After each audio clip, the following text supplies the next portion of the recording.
Did you know you can eat healthy without giving up flavor or fun? I didn't know that until I discovered Washington Red Raspberries. They're a clean, simple, and seriously delicious way to add more nutrition to your day. American grown by American farmers, picked at peak ripeness, and frozen within hours to lock in nutrients like fiber, antioxidants, and vitamin C, Washington Red Raspberries have no added sugar, just fruit, as nature intended. I love eating a handful as a snack throughout my day, and if I'm feeling fancy, I'll swirl some into yogurt or top off a salad. They're such a great summer treat. I won't gatekeep this anymore. Frozen Washington Red Raspberries are one of the best kept secrets in the freezer aisle, and make sure to look for Product of the US on the bag. Want to discover new ways to use American frozen red raspberries and get more details on where you can grab a bag of these delicious berries? Go to redraz.org. That's redrazz.org. You'll find recipes, health tips, retail locations, and everything you need to make frozen Washington red raspberries a regular part of your routine. You know how we've been talking about icks and red flags? Well, I think the biggest red flag is my old wireless bill. I used to find all kinds of charges on my novel-length bill, and that's why I made the switch to Mint Mobile. With Mint, you can get the coverage and speed you're used to, but for way less money. And for a limited time, Mint Mobile is offering 3 months of unlimited premium wireless service for $15 a month. Get high-speed data and unlimited talk and text delivered on the nation's largest 5G network. I made the switch to Mint, and you should too. This year, skip breaking a sweat and breaking the bank. Get the new customer offer and your 3-month unlimited wireless plan for just $15 a month at mintmobile.com/dateable. That's mintmobile.com/dateable. Upfront payment of $45 required, equivalent to $15 a month. Limited time new customer offer for first 3 months only. Speeds may slow above 35 gigabytes on unlimited plan. Taxes and fees extra. See Mint Mobile for details. Hi, I'm Yue Xu. And I'm Julie Kraftchick. We're active daters turned dating insiders. Here to dive into everything modern dating and relationships. Welcome to Dateable.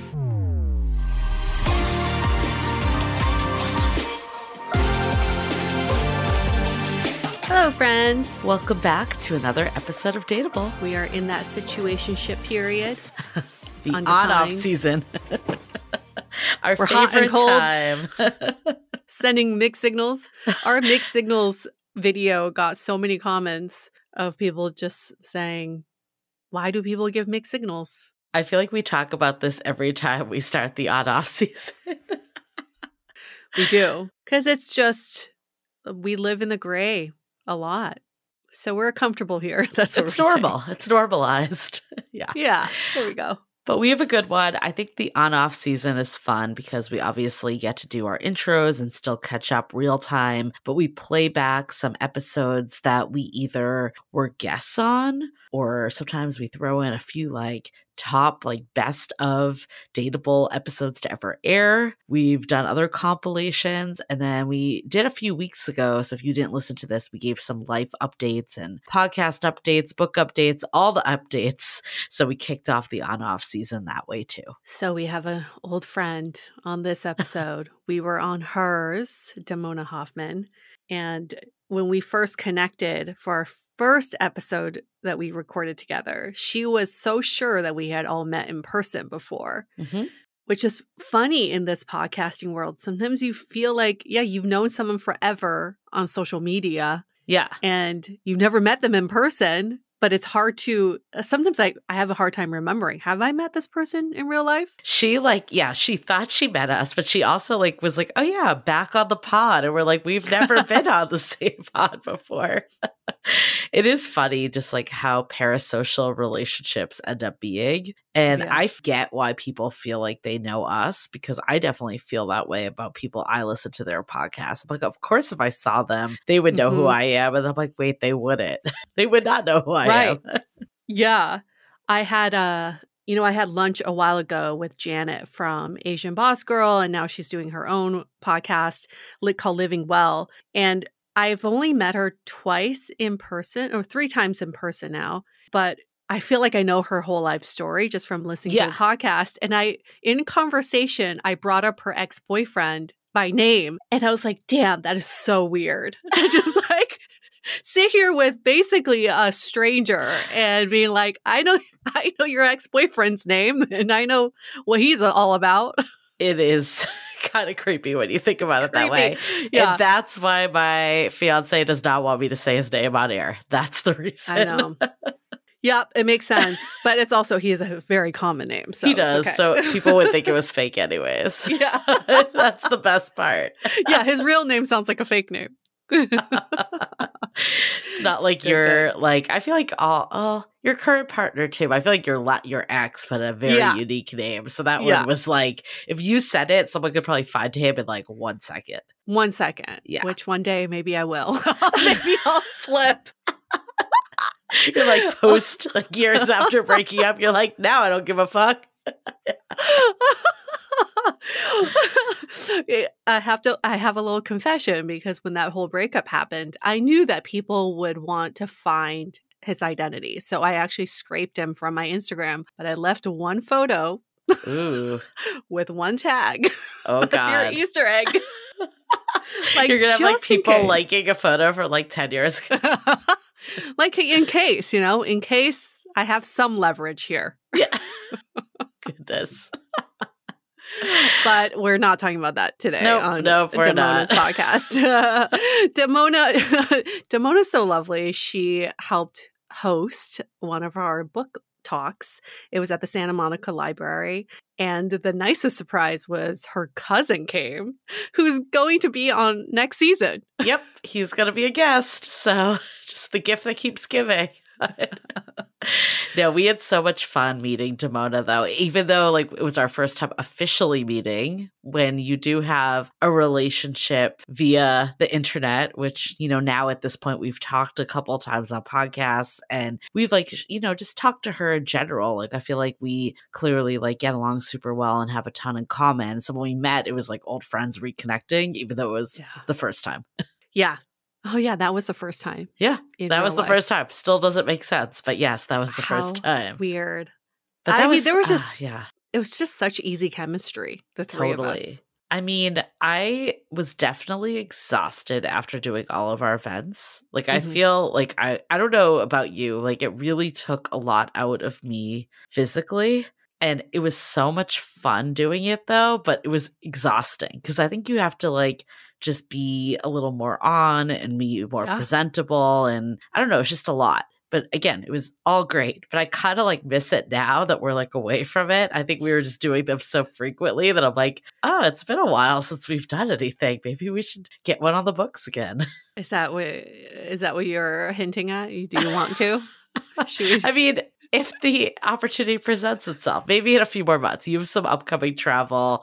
I have a wedding. We've got some stuff going on, but maybe in the fall. How about you just scratch that itch by inviting friends over to your place and then you give them a talk. And entertaining them, giving them a TED talk on how to be dateable. Yeah, and have them pretend they never heard of the book, never read the book. You can go through all the traps. I'm not that in dire need of this. And then we can record it. We can live stream it. Be wonderful. Or not. Or not. But I don't know. Maybe in the fall, we'll see what the fall brings. But it was fun doing all these events. And I think one of the parts I really liked was obviously connecting with all of you that were able to come out. I think that was like first and foremost. But then also meeting people that help moderate these events. Mm-hmm. Like we had last week, we re-aired an episode we did with Talia from Dating Intentionally. She did an event with us. We had Damona. We had Allie Goldberg from the live show Love Isn't Blind that people should go out and see and use the code Dateable to get discounts. Plug for her. Plug. She's the best. Dr. Marie Tuin. She did a few events with us. She was phenomenal. We had like a very big range of people, which was great. Yes, it was wonderful. Just wonderful seeing people in real life. Yeah. And we did some solo, of course, too. Those were fun in a different way. Yeah. Yeah. We should just go unhinged next time we do any of these. Just like, I don't know, get a comedian or, just unhinged. Yeah. See what happens. I know. So speaking of your travels, are you getting excited for your trip? I mean, you still have a few weeks, but. Yeah, I am. I'm very much looking forward to the trip. August in Europe is very tricky because that's when the entire continent has off. Yeah. So I think it's going to be pretty packed and busy. I try to avoid Europe in August, but it just timing wise just happened to, be this time of the year. And it's going to be hot as hell. Yeah. August is definitely hot in Europe. Yeah. Yep. It's going to be very hot. So I'm like actually working up my stamina right now. I've been trying to play tennis in the sun, in humidity, just to get my lung capacity up because I don't want to pass out. But you're also going to the Mind Valley conference too. Yeah, in Amsterdam. That won't be I don't think that's going to be as hot, but it's going to be just as crowded. It'll be lots of tourists. We'll be inside too, I'm assuming, for a conference. Yeah, for sure. But Amsterdam's so walkable. I definitely want to be out and about, enjoying the city. But I'm not great in heat. So this will be a good challenge for me. Yeah. Are you going by yourself to the conference or friends going to that too? I'm going to the conference by myself. Hope to see some old friends from last year. And then I have a friend joining me for tennis. Nice. Yeah. Yeah, you love that conference. That's like your new one. I do. It's just got a little bit of everything I want. And we talk about we didn't get to go to South by this year. It was like the first year I wasn't missing South by because I feel like I get a little bit of that at Mind Valley. So maybe this will be my new replacement. Yeah. I don't know. So we're going to get into it in this episode. This episode has so many gems, but I wanted to kind of call out like one piece of it because I was re-listening to the episode and there was something that we talked about. Like, does dating just feel harder or is it actually harder? And I mean, I think this is scientifically, there would be a lot of research that would have to go into this. This is clearly just our opinions. And you had a strong stance that you felt it actually was harder.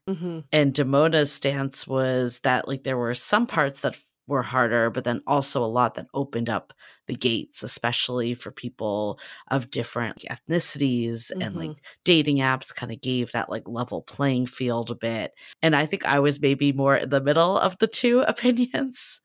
So I think there's a good point there though of like, is it actually harder or does it just feel harder? Because I think about this a lot. Like I think about like people like kind of glamorizing like meeting people in real life. But back in the day when that was the only option, I remember feeling like that was so hard. And like when dating apps came to the scene, it was like this like relief and like option that wasn't as difficult. So I do feel like we always kind of think that like where we are is the most difficult. I'm not saying that it isn't the most difficult. I'm just pointing out that there's like a difference of the feeling in the actuality. Yeah. I love that point. I think the feeling is the key word here. Objectively, I don't think dating has gotten harder because of all the tools and technology, but it feels harder because I think our threshold for pain, for tolerance, for challenges is a lot lower.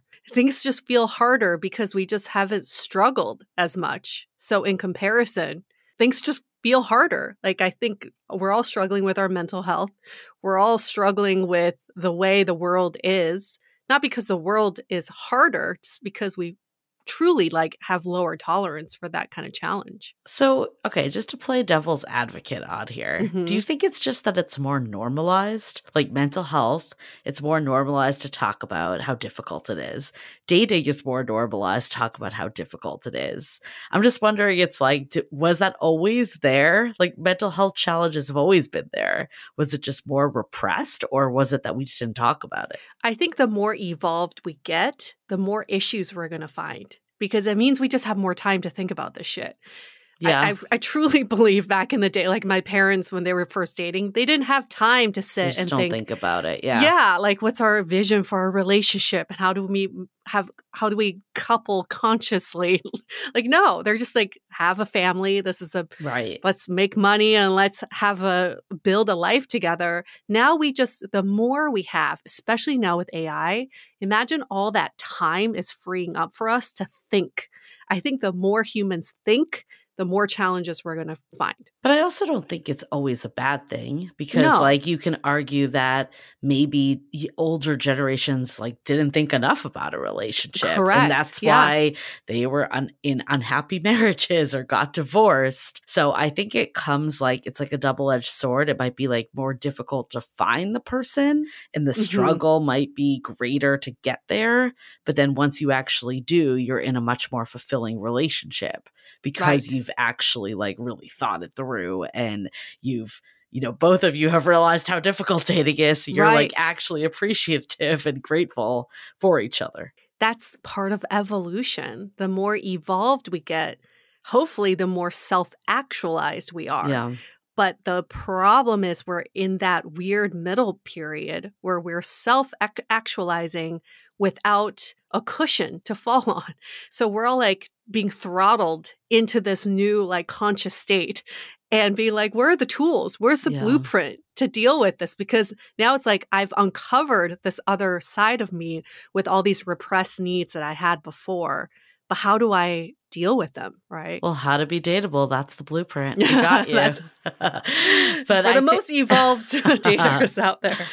I mean, I'm like half joking, but like that is the reason we wrote it, right? Is that there wasn't a blueprint. I think though the debate of does it feel harder or is it harder? It's an interesting conversation, but in a way it kind of doesn't matter. I think about like crime reports, right? You can find statistics that say crime is down, but if you don't feel safe, who cares about what like the stats are saying? So I kind of feel like it's that in dating too. It's like if you feel like it's so difficult, then it's going to be difficult, which is another reason, I guess, why we're so like bullish on this podcast and the book is like, how do you maybe get into a mindset that doesn't feel like dating is the most difficult thing ever? Because that really like then changes the reality. Like I know like the last time I was dating, and clearly the podcast was the catalyst for this shift, it didn't feel as hard because I changed the way I thought. Like it didn't actually, like I used the same tools.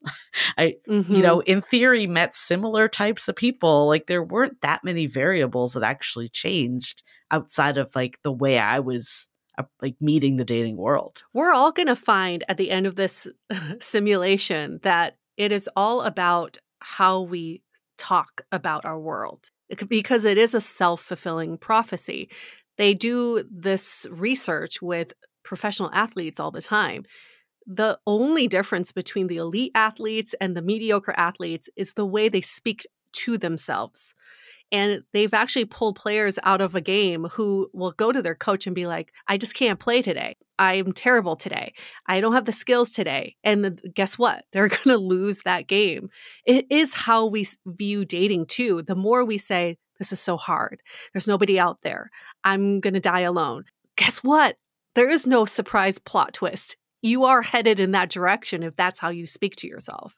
And I recognize that it's easier said than done because I know for my own self with dating, it took years to get out of that. And as you're saying this, I'm like, oh my God, my mindset in other parts of life is not great. Like some career stuff. I'm like, I definitely have those thoughts come in. Sure. And maybe that's the part of the problem, right? So it's easy to go there. It's actually quite easy to go there. Yeah. Much easier to go there than the other way. But hopefully after listening to this episode more, reading the book if you haven't yet, or listening on audiobook, then that could be like the start to that shift and recognizing that it's like, doesn't happen overnight. Like sometimes this stuff does take a bit. Yeah. And if you have an opinion about this, we love to hear from you. Do you think dating is actually harder or it just feels harder? Yeah. You can comment on this episode in Spotify, or you can leave us a rating and review in Apple Podcasts. Please 5 stars. Otherwise, we won't read your answer. But 5 stars in the body of your review. You can tell us, like, what is your opinion about this? Is dating actually harder these days? And we love reading these comments on Spotify, too. A lot of people are leaving comments there. And actually, when we were re-listening to this episode before, we saw one that was on the episode we did with Damona. Thank you, Sharon. It said, one of the best episodes you have ever done. I absolutely adore the How to Be Dateable gals. Damona Damona, you are on fire. The last part of your show is so excellent. And after hearing Julie and Yue, it's just the encouragement I need to get my act together. This is not a simple decision, but my choice.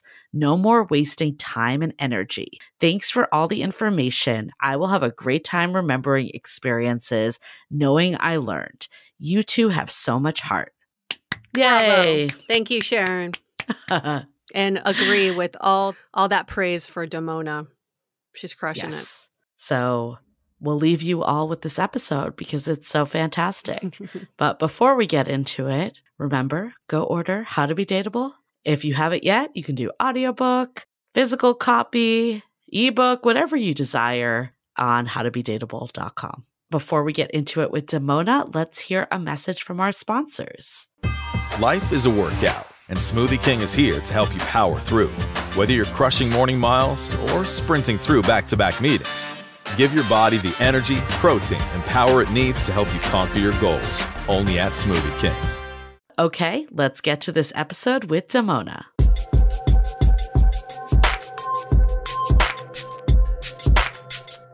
Dating can be tough these days, even for my regular Dates and Mates listeners who are putting in the work to date with intention.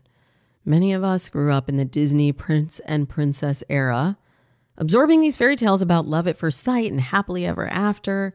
But as adults, we had to unlearn those stories and redefine what love looks like in the real world. The good news? Today's singles are stepping onto a new path, one of authenticity and intentionality in dating. And if you're ready to embrace this shift, you're in for a treat. Joining me are two incredible guides for your dating journey, podcasters and authors and friends of the show, Julie Krafchick and Yue Xu. Julie and Yue are here to share the knowledge and insights from their brand new book, How to Be Dateable, the essential guide to finding your person and falling in love. Whether you're stuck in a dating rut or just looking for that spark of clarity, they've got the tools to help you date smarter and connect deeper. And then later, I'll answer this Dear Damona question of the week. Now that I've stopped chasing unavailable men, I can't seem to find anyone that I am attracted to. What do I do? We have an action-packed episode coming right at you. Get your pen and paper or your iPhone notes ready because we have a great show for you today. And it's time for Julie and Yue. Julie Krafchick and Yue Xu combine their backgrounds in human-centered design and research and dating coaching, respectively, to bring listeners the Dateable podcast. They are the hosts and executive producers of the dating experiment show, Exit Interview.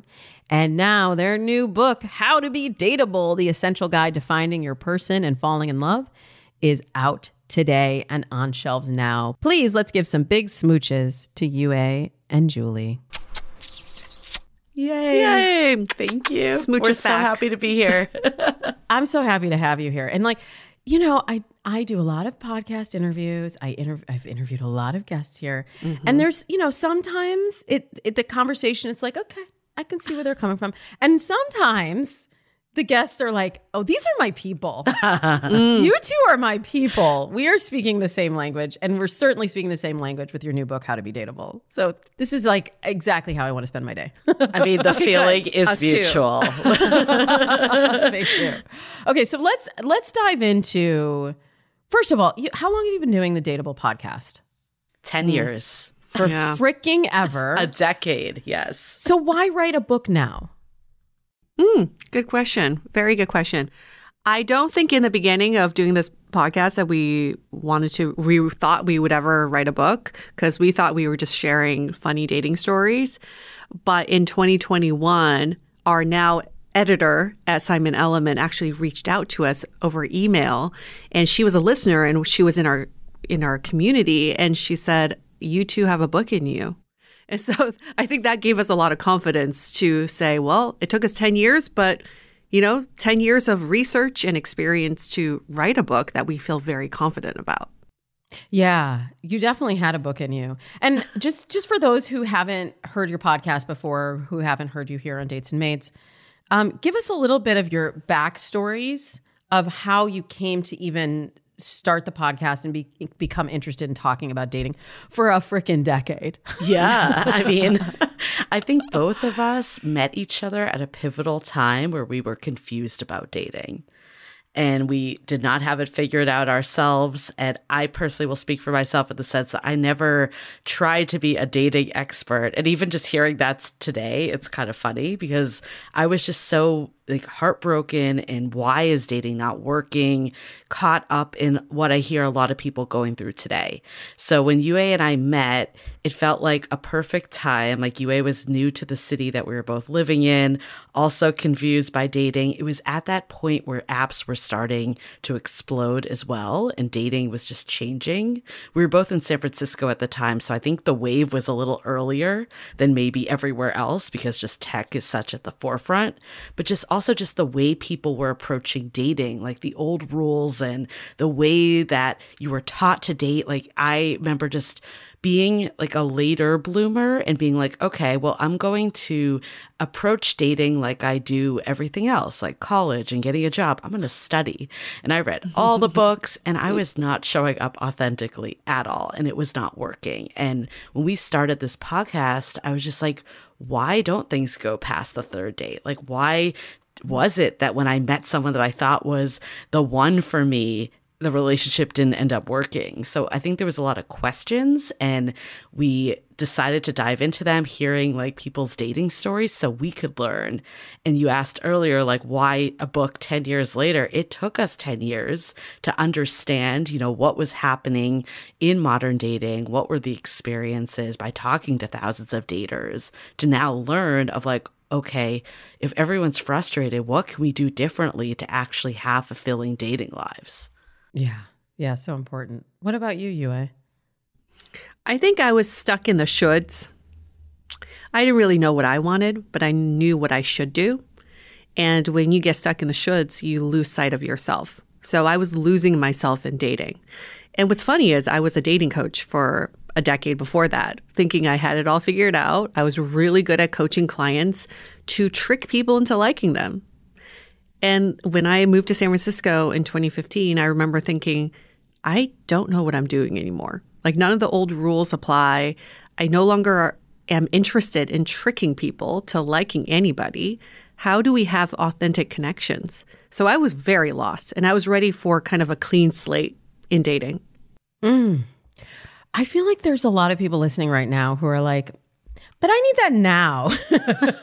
And, I've been a dating coach for almost 2 decades as well.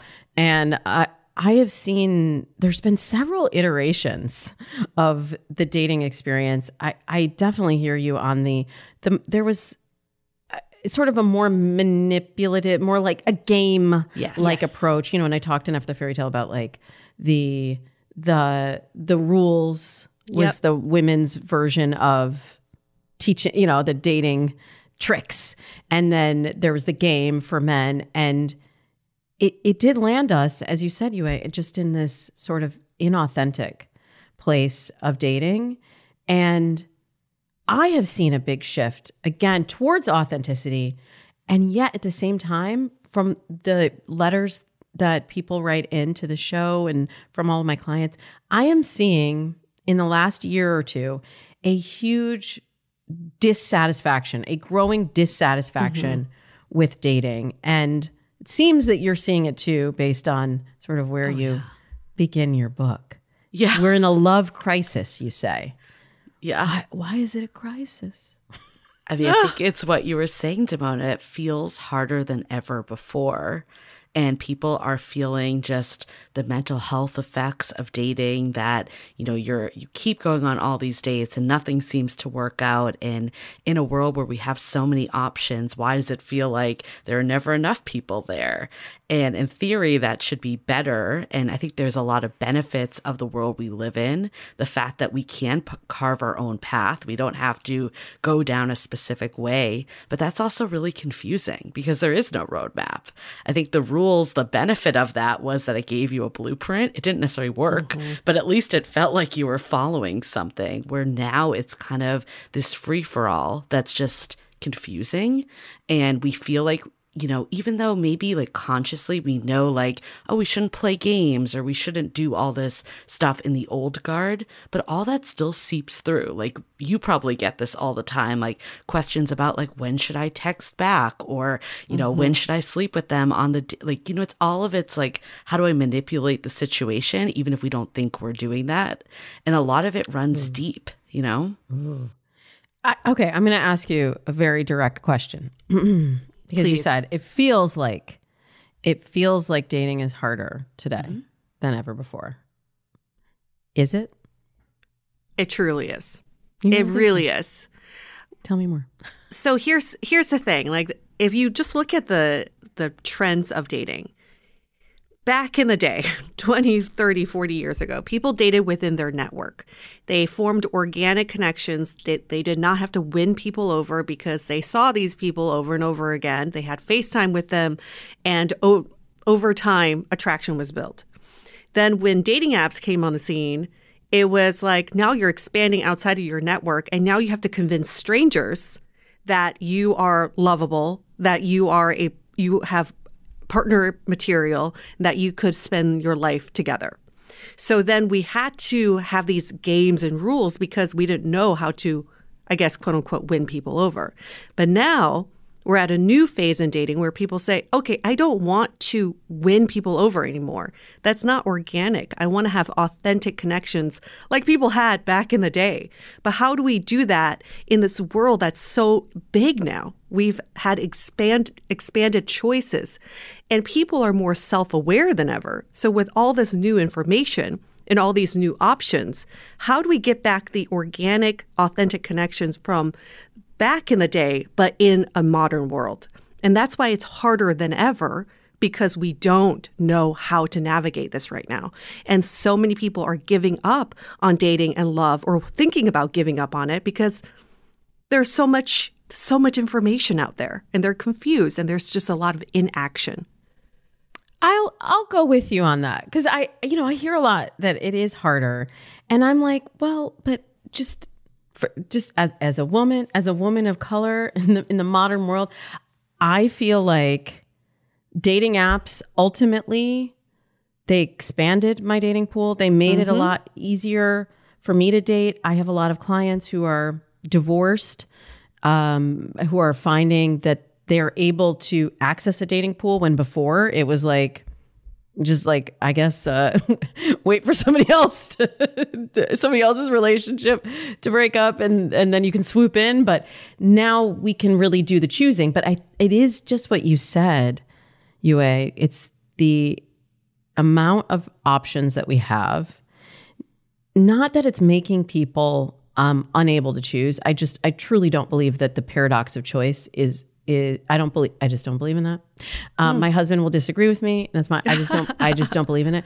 But I do believe that when we have to make choices, or we have to seek out that information, or we have to hold our boundaries, or we have to find the right words, or we have to hold this text and try and interpret what they actually intended, all of those things eat up mental energy. Yes. And that's why it feels harder, because we're freaking exhausted. We're exhausted. So exhausted. So I think my take might be like maybe in the middle of the two. And I see where Yue is coming from, and I agree with all of that as well. And I think what has happened is people feel like they have to follow this script of how dating works today. And our take is, if you get out of that mindset, which is what our book is about, like when we were thinking about it, we're like, we don't want to write another book about how to navigate modern dating and deal with the way modern dating is. It's almost like, how do you rise above it and go back to the basics of building on connection? Because when you think about it, a lot of dating is built around disconnection, like playing those games or holding back the text, like all of that is disconnection. And that, I think, is what's missing in today's world. So, at the start of I agree with you, Damona. I think the paradox of choice is just scratching the surface. I don't believe that's like the real challenge. And like when we were actually thinking about like, what is it that is really getting in our way, we boiled it down to like 4 main traps, which we felt like were the expectation of love on demand, that we just expect everything instantaneously in today's world. what we also call the settling paradox, that we feel like, and this actually aligns with what you've said before, it's like we feel like because we have so many options, we can like cherry pick this perfect list of a partner, but then we settle for situationships or relationships that aren't fulfilling. And then the validation trap, where dating becomes more than just dating. It's a reflection of self. It's, I'm not good enough because I'm not in a partnership. And like, I need to be liked by so many people, and like things that actually aren't it, the mental energy that you were saying. Mm-hmm. Yeah, I want to get into the 4 traps and also into some of the solutions, too. But I think first we just have to define dateable. You call your podcast Dateable. The book is How to Be Dateable. How do we even define dateable? Because I'm sure there are people listening who are like, I'm dateable. I mean, I don't have a date, but I'm dateable. So what's the problem? Yeah. It's dateable. Everyone's dateable. What does it mean, though? What does it mean to you? Having written the book, How to Be Dateable. What does dateable mean? Yue? I think if I were to give a definition to it, because we do have a definition for it in the book, but if I were to give my personal definition for it that it relates to me, is someone who seeks growth and expansion through dating. And it's not about making dating their entire life, but to grow from dating experiences. Ooh, that's deep.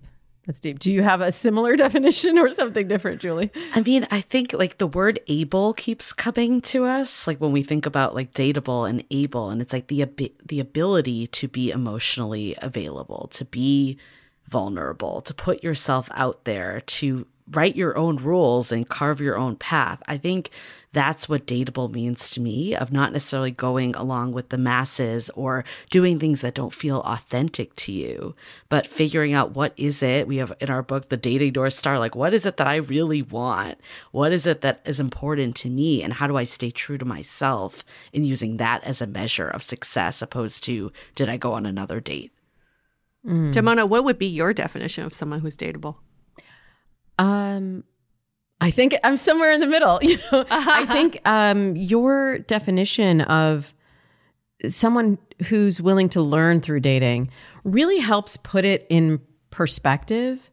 Because I would say a willingness, someone who's dateable has a willingness to dive into the experience of dating in the entirety of what that means.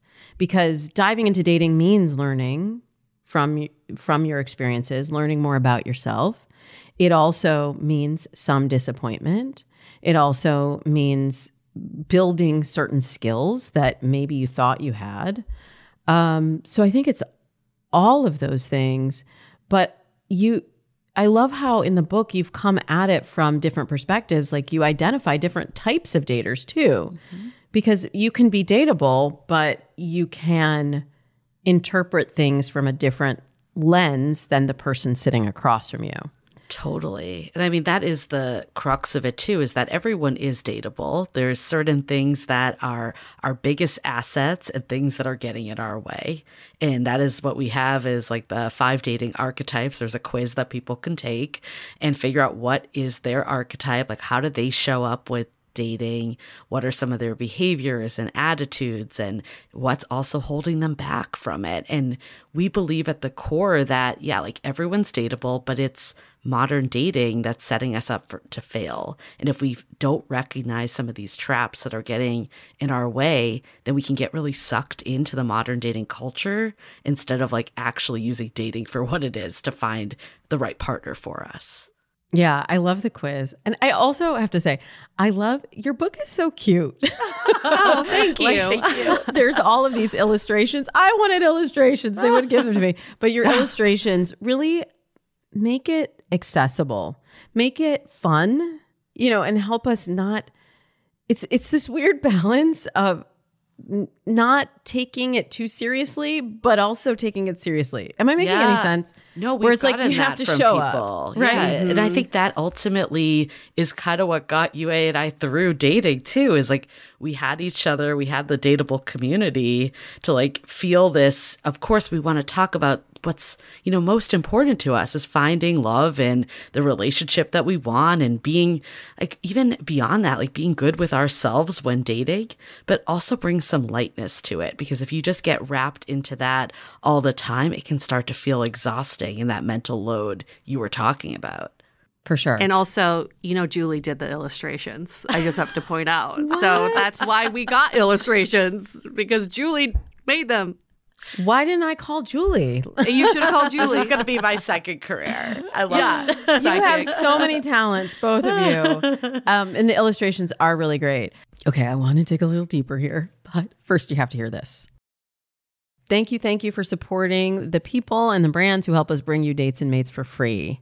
Now let's get into these dating archetypes. You know, people do love a quiz. Yep. And I feel like everybody, you know, between the attachment styles and the love languages and all that, a quiz can be a quiz or a diagnostic tool can be really helpful in understanding where you're at. So there's 5 types. There's the achiever, the dreamer, the energizer, the maverick, and the thinker. Did you, is there like, you know how with attachment styles, it's like, oh, well, you want to find someone who's securely attached. No. And do you have exactly, a favorite? Yes. That's such a good question, because we made this assessment so that there is no qualifier for it. Like there's no better one that you want to be. It's like, this is who you are. It's like, the relationship schemas that we've done before on our podcast, it's like, this is just to shed light on who you are and what may be holding you back. And you might like this, and I think your listeners would. So the entire, like if you take the first letter of each one, it actually spells mated. Like dates and mates. And that wasn't by design. It wasn't by design. Wow. If you start with N first, it's mated. I love an acronym. Genius. I agree with you, A. It's like this, the whole point is like with, I don't know, attachment style. I'm all for attachment style and understanding where you're at and what brought you to it. But we hear people say things like, well, I can't date until I'm secure. Yeah. And that like kind of kills me on the inside, because it's like, while you should always be working to become more secure, like, no, you're never going to be 100% secure. And then with this, it's like, and again, this isn't a replacement for attachment style, just making that clear too. They both serve different purposes. Totally. But with this, it's like, lean into your strengths, but then also know what's, you know, like kind of sneaking up for you and be able to address it instead of like staying in the same cycle over and over again. Like for instance, like the ones that we also have, I mean, you can be dominant in one, but most people are dominant in one or two. And then some people even have a little of everything within them. So for me, it was the dreamer and achiever. That was my pairing. And with the dreamer, it's great because you are a warm person. You want that big love story. You're very caring and attentive and, you know, wear your heart on your sleeve. But where it got me in trouble is that I would give people the 6th chance, and I would get ahead of myself and think something was more than it was because I was in a fantasy of what I wanted from someone. And then the achiever was like all about getting to the next milestone. Again, great qualities. You go after what you want in life. It served me well in my career. Maybe not as much in dating when you're always like 10 steps ahead. But then also at the flip side, it's a good quality because someone wants to be with someone where they know where they're going. But where it got me in trouble is one, staying present, but also like I always go back to this example, but I had this situation where a friend made a move on me. And at first I was like, I don't know, this person doesn't really seem like they're in the place for a relationship. They don't seem like the right person. I never thought of them that way. But then I started to entertain it and give it thought. And of course, like the dreamer came out of like, maybe this is my big love. And I just like, you know, was ignoring it this whole time. And then by the time I came to this realization, they had decided that they no longer wanted a relationship. Coincidentally, after we slept together. Anyways, the achiever dreamer in me, instead of letting it go and being like, I already recognize this person was not right for me. They are now telling me they don't want a relationship. Instead, I doubled down. I kept going to try to change this person's mind for 2 years in this friends with benefits situationship before situationship was a word. And it really took like recognizing these behaviors and why this was holding me back. So now if you see like I'm trying to just go to the next stage with someone that's not deserving, you can be like, okay, hold up. This is my achiever getting in my way. Do I even want to be with this person? Or from a dreamer perspective, do I even know this person? Have they shown up for me in the way that shows that they're a good partner? Or am I just projecting something on them? Yeah, it's almost like parts work. Yeah. In therapy where you're like, Yeah. oh, there's a part of me that is the achiever. And it's almost like if you can separate yourself from that part of you and say, oh, I'm doing that again. And then I can choose, do I want to take on that persona or do I want to date from a different perspective?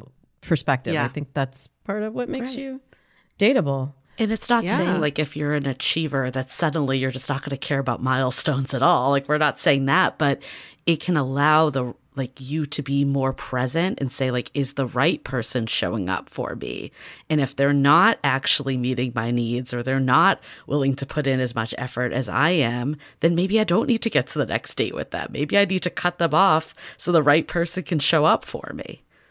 Yeah. Yeah. So much of that is it's being in the right place at the same time that person is in that place and accepting, dare I say, the divine timing of it all. Yeah. You know, because like the dreamer can get all caught up in the story, you know how I feel about fairy tales, the story. And sometimes it literally is just like, wasn't the right person at the right time. Now that Julie has told on herself, I want to know. I want to know about your Stop type. us when you know your type too, because this also applies to when you're in a relationship. Like married people also exhibit these archetypes too. So, oh, you know what? That's interesting because when I read it, I was thinking of it more from like my dating brain. Like of this is how I was. I didn't even think about it from the perspective of where I am right now. So now I have to go back and reread How to Be Dateable. And it can all over change again. also, like during different stages of your life. Yeah, because I was definitely Maverick. That Okay. 100%. Perfect. Yeah. Love them and leave them. Precisely. But and maybe a little bit of achiever, but that just but I did a whole dating plan and process with myself to change that. I really would have to go back and reread it and think about it from the perspective of like in my relationship. In your relationship. Now, it's funny. It's so funny because when I read it, I was like, oh, my husband's a thinker for sure. Oh yeah, for sure. But I didn't even think about me married me now.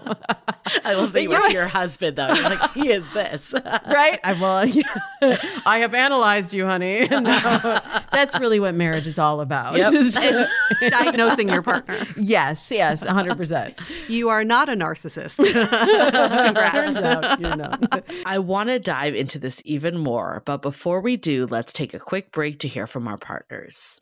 So Yue, okay, you got to tell us now. What's your type? You and I are very similar. I am Maverick through and through, and I still see that even though I'm in a relationship now. This is the person who is very self-sufficient, has very high standards for him or herself and their partners, someone who really respects their space and their partner's space. So this person's like, can really hold their own in a relationship and feels really confident in who they are. Where we might get in our own way is that we love them and leave them. Yes, we leave before things can get deep or when a connection's really built, because things can get hard when there's a connection being built. We may have a hard time being vulnerable, or we feel like we got to get ahead of it. Instead of this person hurting us, I'm going to get ahead of it and I'm going to run away from them so that I don't get hurt. I have no idea what you're talking about. No idea. That's never happened to you don't me feel ever. You don't feel called out at all. No. And I think what's it like though? But tell me more. Like, yes. And I think in a relationship where I see this coming up is I overcorrect on giving my partner the independence, and I overcorrect on wanting that independence. Like, it's still harder for me to mesh two lives together. Like, for example, I don't want to move in together. I think having my own place is amazing. I want to have my own life, and I want to take these trips on my own, which is great to a certain extent. But I can't do it when things get hard. I can't, like, because we're fighting, that I say, well, I'm never going to move in with you. Or because we're having a hard conversation, I go, bye, I'm going to Europe for a month. And I still have those feelings come up, like the knee-jerk reaction of, well, I got to run to preserve my own independence. So that's something I'm trying to get under control in a relationship. So how do you do that? How do you get that under control? Obviously, you read How to Be Dateable, but is that one of the phases as the 5 phases? I mean, the first one is letting go. So yes, I think it's like acknowledging your type. And the first part of the book is, again, like, how does this show up in the way that modern dating is built today? Like, how are you contributing to, like, how are you falling for these traps because of your type? And we bring it back to the archetypes. So once you've gotten that baseline, to come out of it is like step 1 is letting go and like figuring out like what is it that is holding me back. I think like what Yue was saying of just like acknowledging like I do this and where is this coming from? What stories have I been told or grasped onto, or limitless belief or limiting beliefs? We turn them to limitless beliefs, but limiting beliefs that we all have. There's so much ingrained in us, and it's like unraveling is that first step.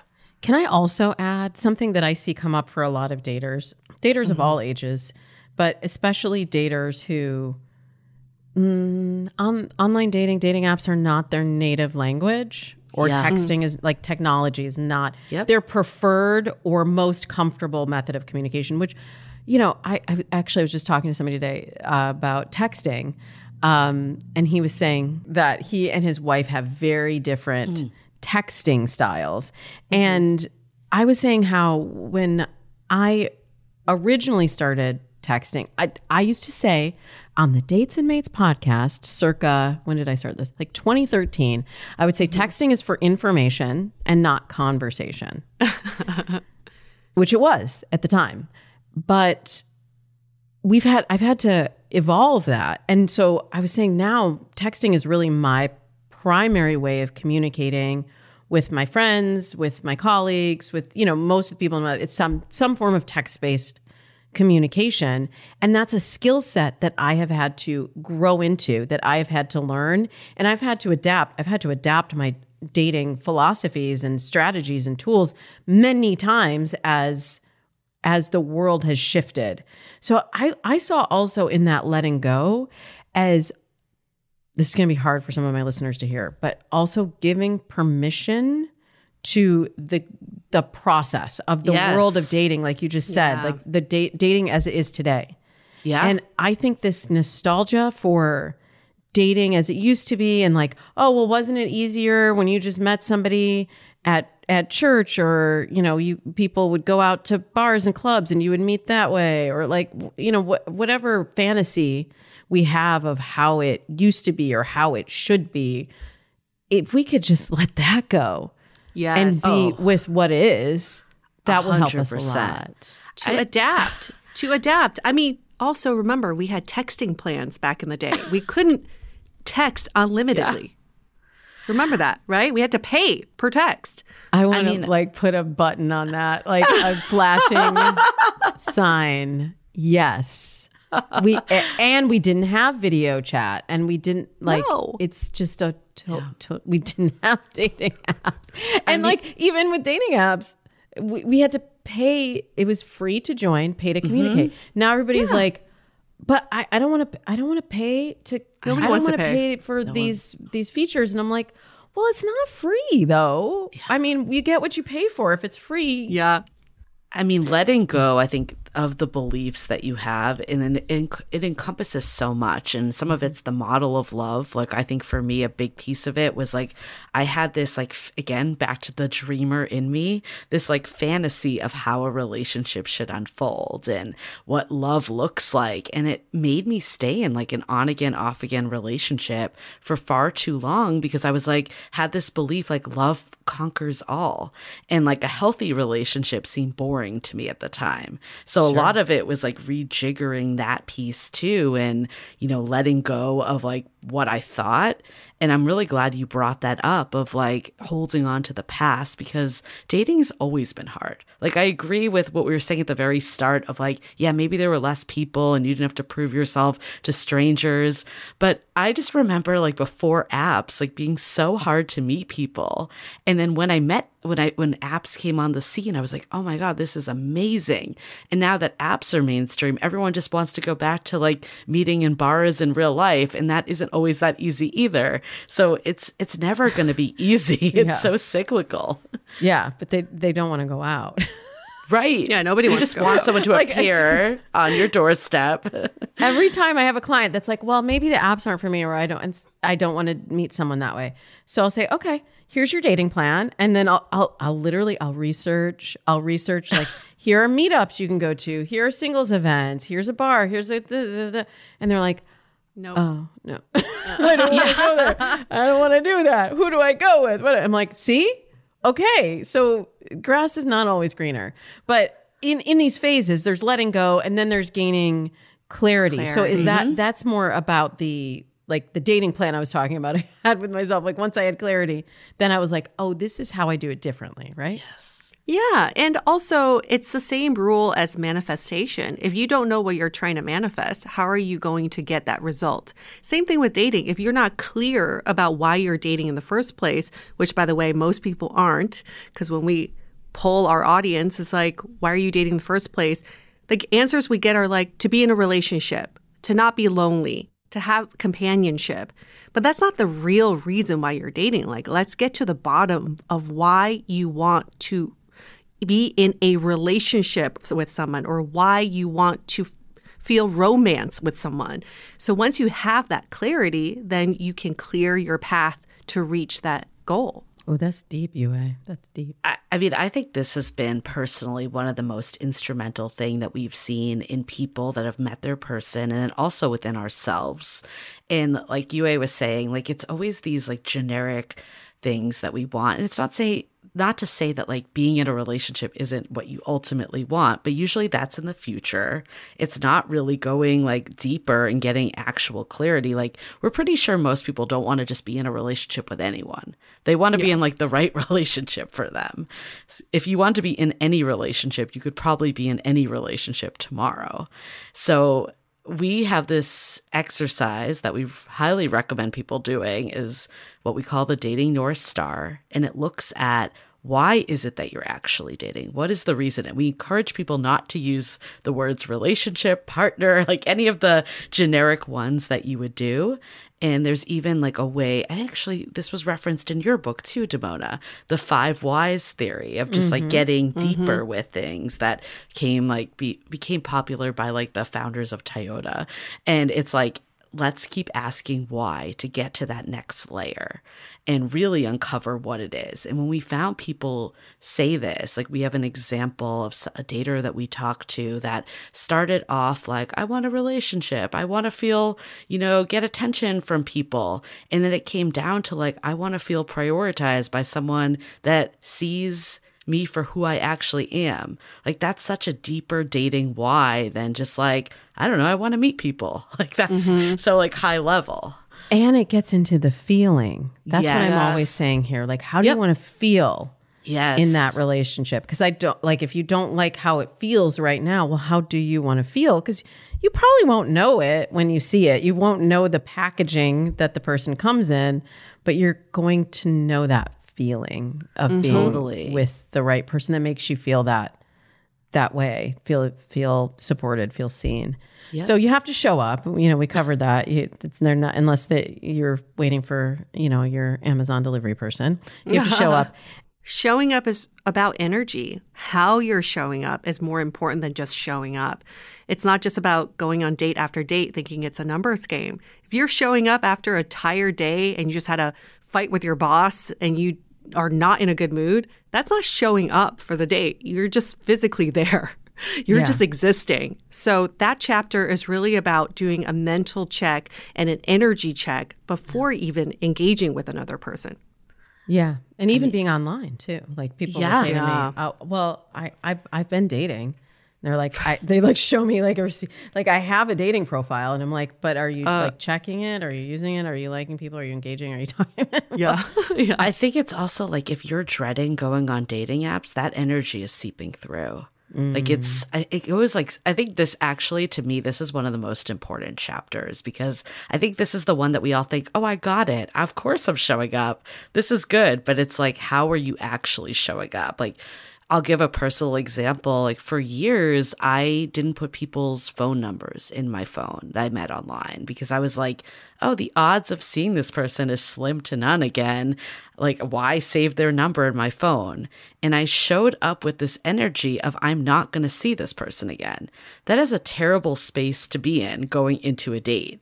The second I made a small shift to even just be like, I'm going to put in Kevin in my phone. And then I show up and I'm like, I'm excited to meet Kevin.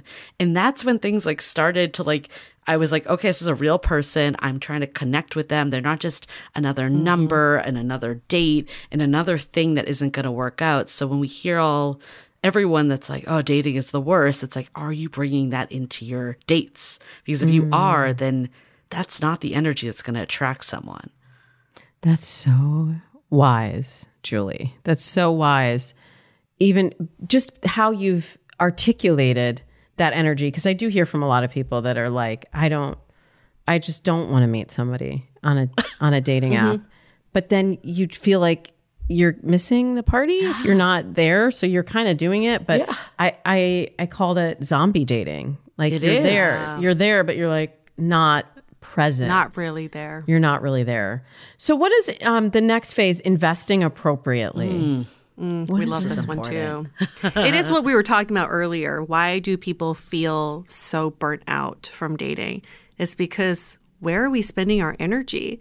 We're spending our energy on the things that don't really matter, like wondering when we should call someone or text someone back, wondering what is that text we should send, wondering if this dating profile we are trying to analyze for 20 minutes is going to be the person for us. That's going to drain us. And we all have battery levels. We don't have unlimited energy. So just like an investment portfolio, in this chapter, we talk about where can you spend your energy where you're getting the most energy in return, right? It's like if you're feeling drained after an hour on a dating app, stop. Go do something else that energizes you. That's the only way we can really prevent dating burnout so that we don't go to our friends and we go, oh, I'm so sick of dating. Dating is so tough. I'm so drained by dating. Well, you're actually the one draining your own energy. It's not dating. Oh, wow. I love how you phrased that. Yeah.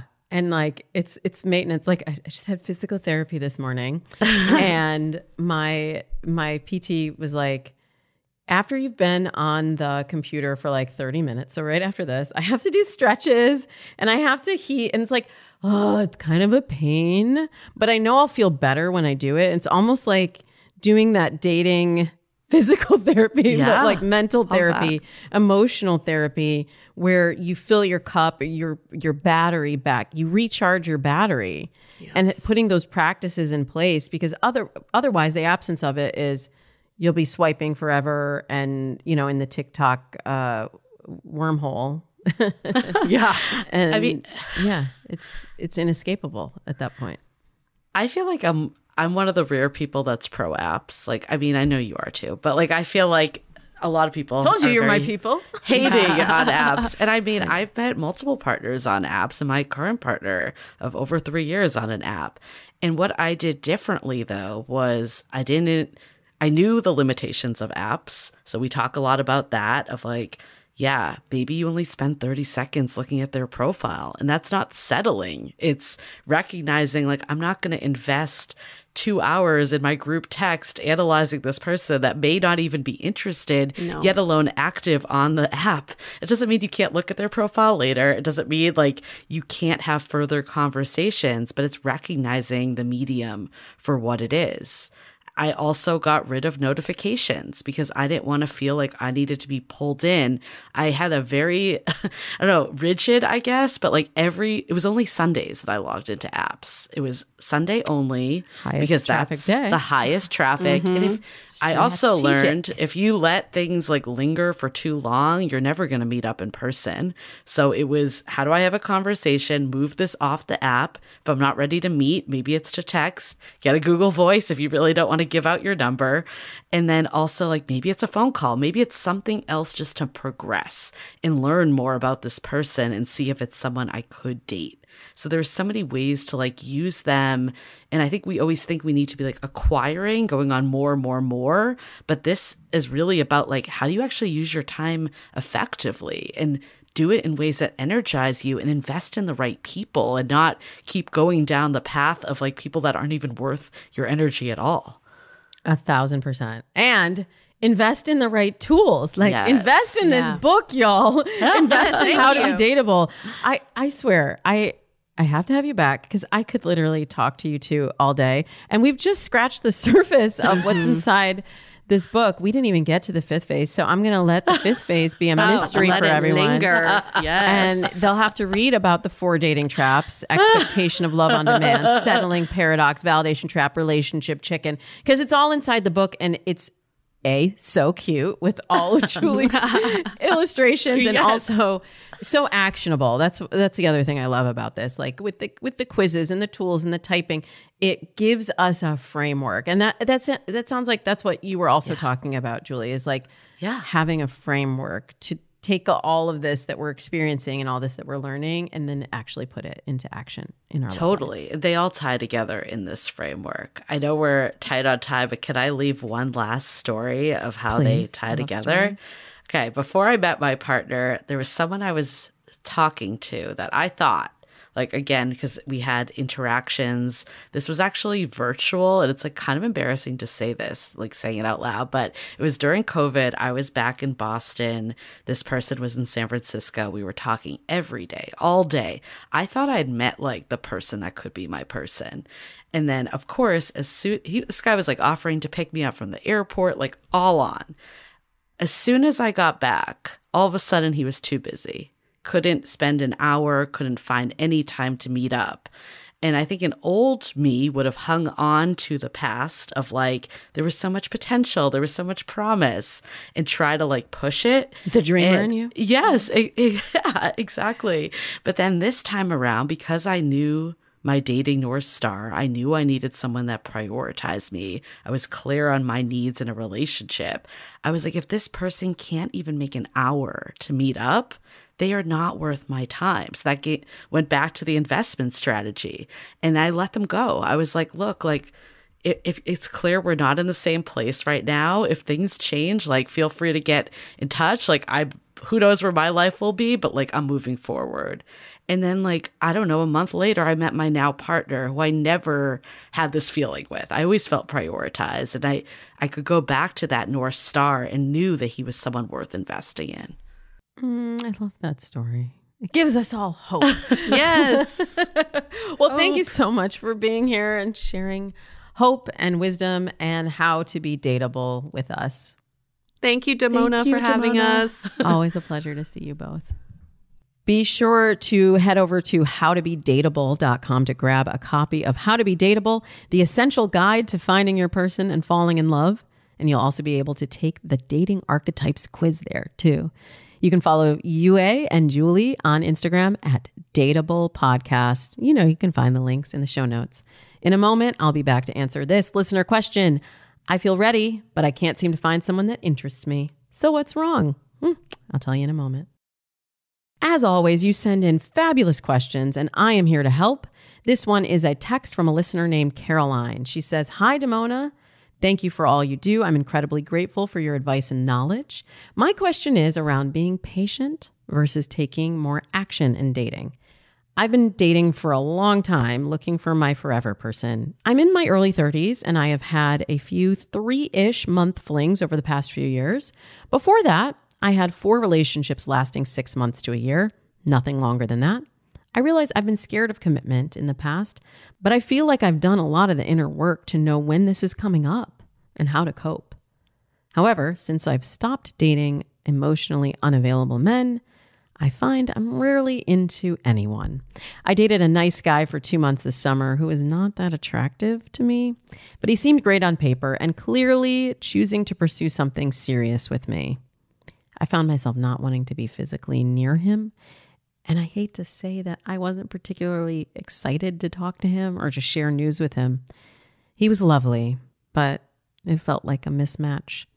I dated a guy I was very into in the spring, but it gave me a lot of anxiety, and we ultimately wanted different things out of our lives. I can't seem to find anyone I'm attracted to physically or emotionally, and I'm going on lots of dates. Am I being too harsh? Does my pattern show that when I get bored, I want to leave? I can look back at previous guys I've dated and see how I was emotionally unavailable, and it ended too soon, but now, at 32, I really feel aware and ready. It just seems like it's nowhere to be found. Thank you for your question, Caroline. I love it when you guys write to me and you kind of answer your own question in your question. Like you're asking the questions of yourself that I would ask of you. Like, what does your pattern show? Does it show that when you get bored, you want to leave? And I'm not saying that as a criticism. I'm saying that as actually a confirmation that you are developing awareness about yourself, because awareness is the first step. When you are aware of your patterns, then you're not caught up in the momentum of choices you've made in the past and how you're pre-programmed to move through your life. You're choosing your destiny. You're choosing your next steps. And you're being more mindful about the outcomes that you want and how you're going about getting them. So all of this information is very useful, seeing that you have a pattern of shorter relationships. And by the way, I pretty much had all of my relationships prior to my husband were about 3 months, 4 months, maybe 6 months tops. So it's not right until it's right. And I like to think that I got very efficient at filtering and figuring out who wasn't the right match for me. And I didn't really have fear of being alone. I knew that it would be better to be alone than to be partnered with somebody who wasn't the right match. And hey, like that does keep you on the market when the right person does come along and you are aligned at the right time. But I know we get a lot of messages from society that it's like, well, if you haven't had a long-term relationship, if you haven't lived with someone before you get married, like then you don't have enough data, or you haven't really been out here. You're not doing the work, or you haven't lived out your youth fantasy of dating or relationships should be. And the rules are there are no rules. It's what works for you. So what I'm very interested in, though, and your question is about this idea of attraction and what turns you off, and this idea of not knowing what turns you on and wondering, rightly so, wondering, is there something in the predictability? Is there something in the emotional availability? And I know a lot of you can relate to this. Is there something about somebody who is great on paper and being serious with you that sends you into fight or flight, that sort of locks you up emotionally or sexually, where it no longer feels exciting? And then the question is, how do you rewire that? Because we can and we do rewire that based on the choices that we make. So you may have heard me talk about my Operation Date Nice Guys before I met my husband, because I really was attracted to unavailable people before. thankfully I recognized that usually before, too much time had passed. But yeah, I had that pattern. And I had to say, wait. I cannot talk out of both sides of my mouth here. I can't say I want to be in a serious long-term relationship and also accept this kind of flighty, non-committal, exciting, but not long-term relationship behavior. I can't have both of those things. So that's why I called it Operation Date Nice Guys long before whatever this connotation about nice guys that has emerged on the internet came into existence. I called it nice guys for myself because that was something that I was devaluing guys who were nice, and I wanted to make sure that I went slow. I haven't talked about slow dating in a few episodes. I went slow and I took my time and I looked for different markers of compatibility. And I didn't rush in chasing chemistry on the first date or the second date. It really wasn't until that third date rule where I was like, oh, this is a 360 relationship. This isn't just emotional attraction. This isn't just good on paper. This isn't just sexual attraction. This is like the whole thing. And relationships like that have to be handled with care and with time. And if you haven't found that yet, it doesn't mean that you're not going to find that, but it does mean that it's worth taking a step back and looking at what you do find attractive and what you have been attracted to in the past. And you said that you've been going on a lot of dates, and maybe it's worth slowing that down, because what is the point of the high volume of dates if it doesn't result in the connection that you actually want? And some of that is just society telling you, you're a 32-year-old woman, you should be out here, you should be dating apps, you should be going on dates every day, you have all this opportunity. And this is the myth. This is part of the myth that we've bought into. Because of all of this choice, you get everything at once. And that's what leads to the dating burnout that I keep talking about, because that's what also leads to what you're experiencing of the real shutdown of your system when you're like, I don't even know if I'm attracted to these people, or I'm actually kind of repulsed by these people. And we cut ourselves off because we're in momentum.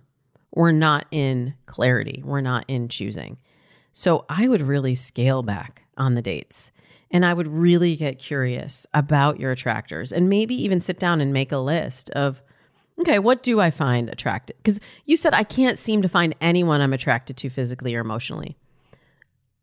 I'm not sure that that's entirely true. Maybe it's saying you're not feeling like the amount of effort you put out is resulting in the number of connections that you want. But think back to the last person you did feel physically or emotionally attracted to.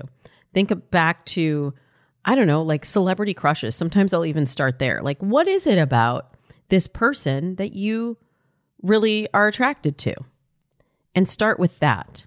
And then once you have really clarified what are those attractors, then your mind is primed the next time you go on a dating app to just be looking for that.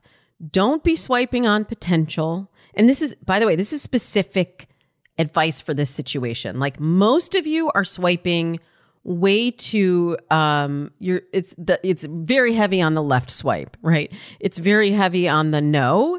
And usually with my clients, I'm like, wait, let's broaden the filter a little bit.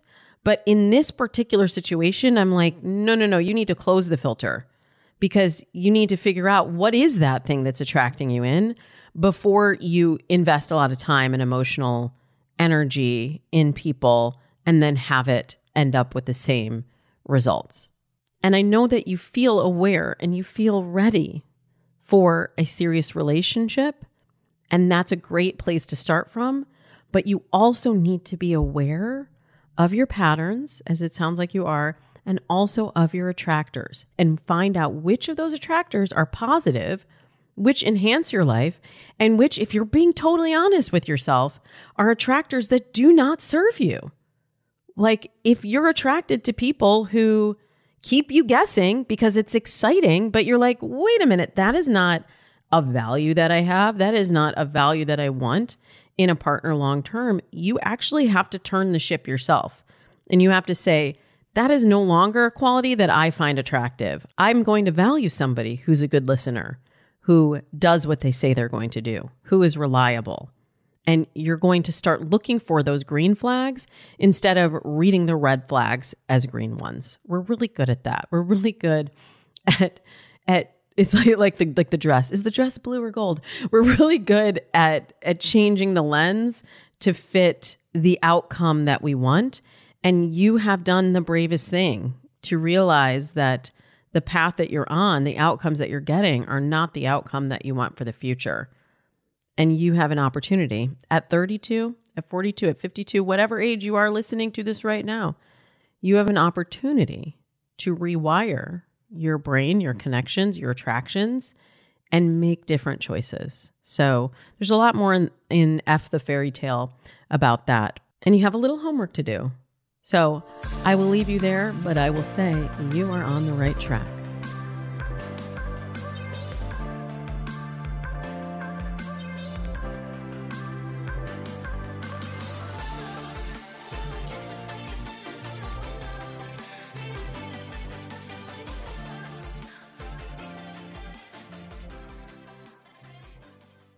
If you're a podcast host, listen up, this one's for you. My name is Allie Jackson. I'm the host of Finding Mr. Height, a dating and relationship podcast that I've been doing for 4 years now, sharing my positive and practical approach to dating that's built on my own life experience. And I wanted to share another experience that I've had, my secret behind monetizing my show. It's called Red Circle, and I was just telling my colleague about how much I love their platform. With Red Circle, not only am I getting a seamless hosting experience, but I also love the support I receive in ad sales. It's not just typical ad sales either. It's targeted opportunities based on my show and my life. And the platform is super simple. You just set your preferences and Red Circle matches you with sponsors that align with your show. You can vet every opportunity and their platform gives you great analytics. More recently too, my Red Circle team has brought me opportunities outside of my podcast on social media to really augment the podcast partnerships, bring them full circle. I just can't recommend them enough. If you want to give it a try, go to redcircle.com to get your free trial. That's redcircle.com for a free trial.